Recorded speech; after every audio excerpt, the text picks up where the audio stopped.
বাংলাদেশ এখন একটা ট্রানজিশন পিরিয়ডে আছে, একটা ভয়াবহ ফ্যাসিস্ট শাসন, যে শাসন আমাদের সমস্ত মূল্যবোধগুলোকে ধ্বংস করে দিয়েছিল, আমাদের গণতান্ত্রিক প্রতিষ্ঠানগুলোকে ধ্বংস করে দিয়েছিল, আমাদের অর্থনীতিকে ধ্বংস করে দিয়েছিল।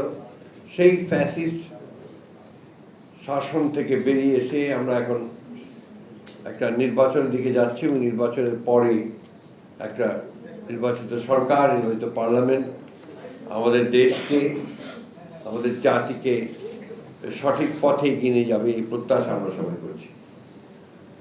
কিন্তু এর মধ্যেই দেখা যাচ্ছে যে কিছু সংখ্যক ব্যক্তি মহল, তারা এই ট্রানজিশনাল যে প্রসেস, এটাকে বাধাগ্রস্ত করার জন্য ভয়ঙ্করভাবে চক্রান্ত করেছে।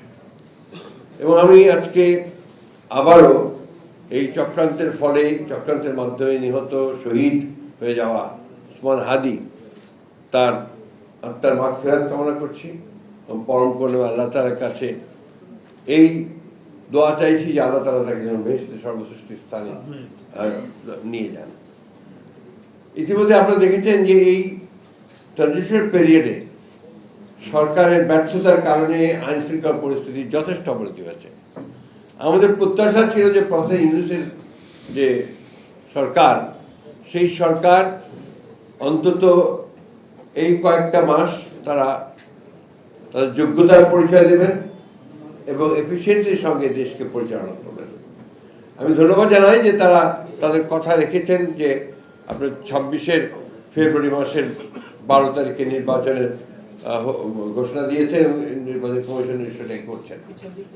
কিন্তু নির্বাচনের যে পরিবেশ তৈরি করা, এই পরিবেশ তৈরি করা যে তাদেরকে আরো সচেতন এবং ইতিবাচক ভূমিকা পালন করা দরকার, আরো কার্যকরী ভূমিকা পালন করা দরকার এবং এই বিষয়গুলোতে তাদের ফোকাস আরো বেশি দেবেন এবং আরো ভালোভাবে নির্বাচন যেন আপনার অত্যন্ত সুষ্ঠু পরিবেশে অনুষ্ঠিত হয়, সেই বিষয়গুলো দিতে আরো লক্ষ্য রাখবেন, এটা আমরা আশা করি।